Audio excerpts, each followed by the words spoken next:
A 44-gun frigate, like our cherished old Ironsides, took over 60 tons of hemp for rigging, including an anchor cable 25 inches in circumference.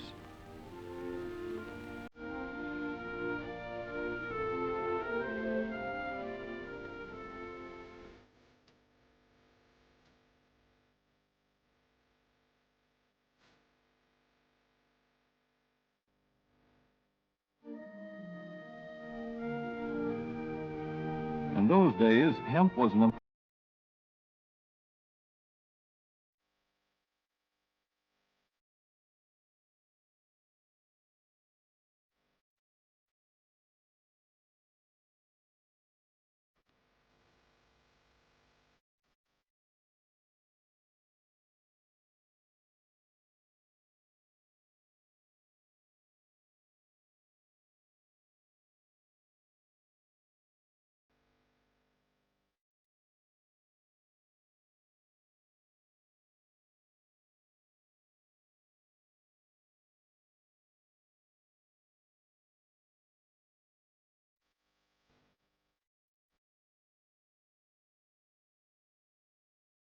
of the growth. Some of these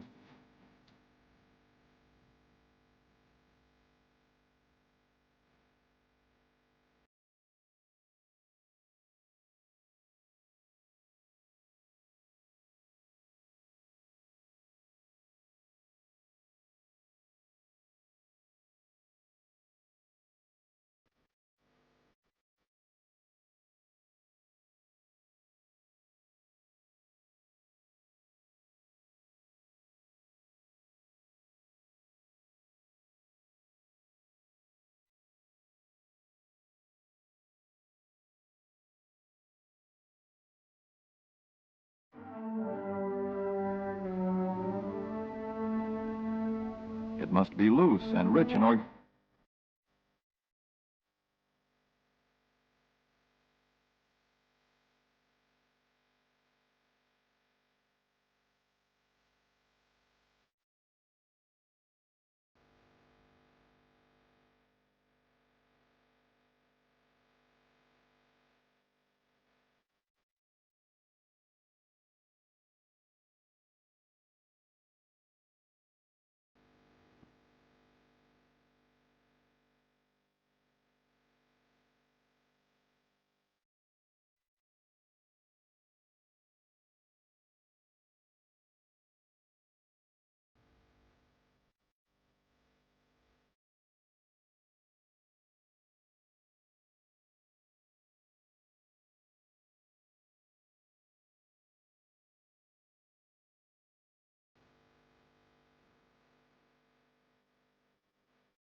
In Kentucky, hemp is shucked as soon as safe after cutting, to be spread out for retting later in the fall.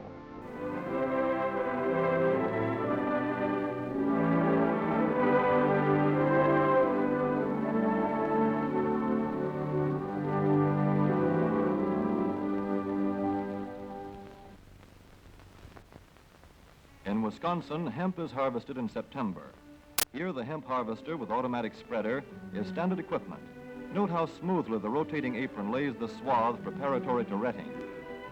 Here it is a common and essential practice to leave headlands around hemp fields. These strips may be planted to other crops, preferably small grain. Thus, the harvester has room to make its first round without preparatory hand cutting. Here the machine is running over corn stubble. When the cutter bar is much shorter than the hemp is tall, overlapping occurs. Not so good for retting. The standard cut is 8 to 9 feet.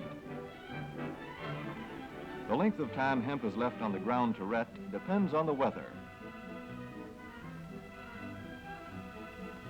The swaths must be turned to get a uniform ret.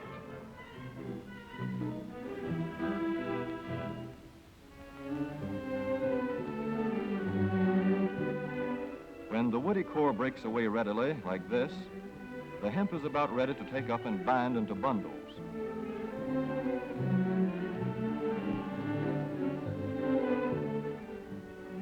Well-retted hemp is light to dark gray.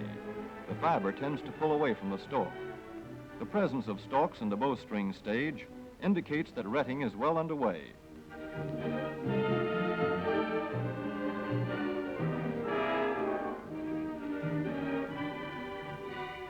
When hemp is short or tangled, or when the ground is too wet for machines, it is bound by hand. A wooden buck is used. Twine will do for tying, but the hemp itself makes a good band.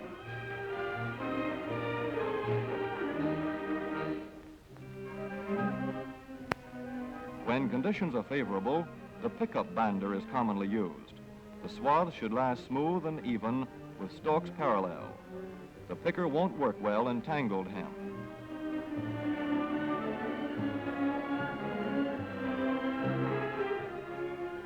After binding, hemp is shucked as soon as possible to stop further retting.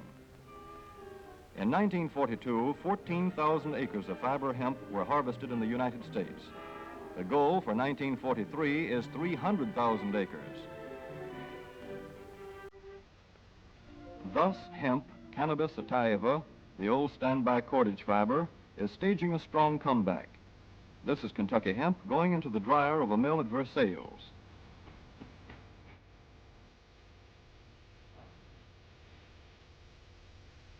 In the old days, breaking was done by hand, one of the hardest jobs known to man.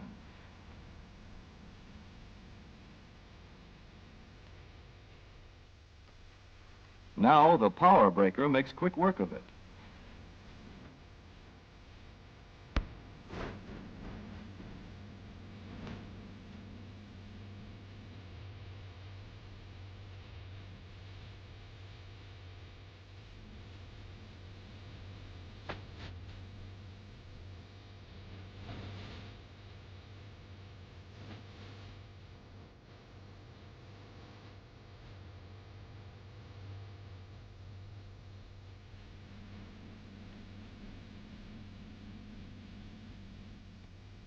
Spinning American hemp into rope yarn or twine in the old Kentucky River Mill at Frankfort, Kentucky. Another pioneer plant that has been making cordage for more than a century.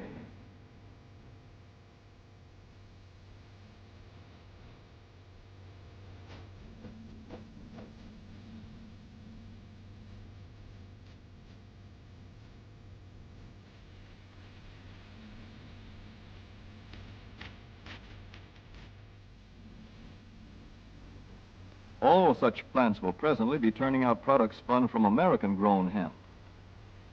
Twine of various kinds for tying, winding armatures, and upholsterers' work. Rope for marine rigging and towing, for hay forks, derricks, and heavy-duty tackle. Light-duty fire hose. thread for shoes for millions of American soldiers, and parachute webbing for our paratroopers.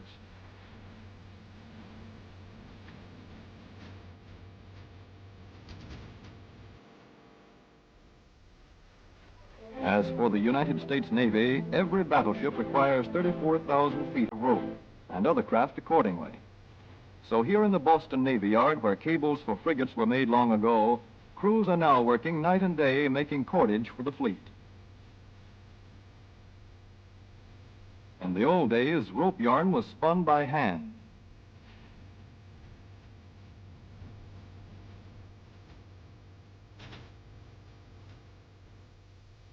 Today, even the rope walk is mechanized.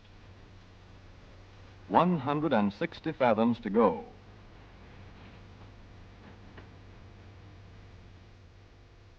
The rope yarn feeds through holes in an iron plate.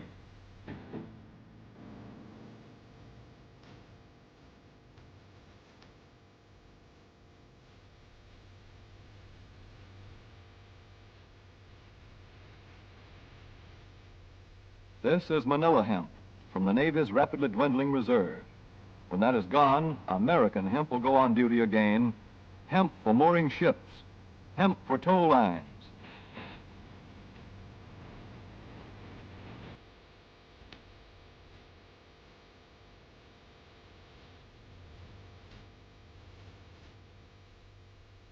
Hemp for tackle and gear. Hemp for countless naval uses, both on ship and shore. Just as in the days when old Ironside sailed the seas victorious, with her hempen shrouds and hempen sails.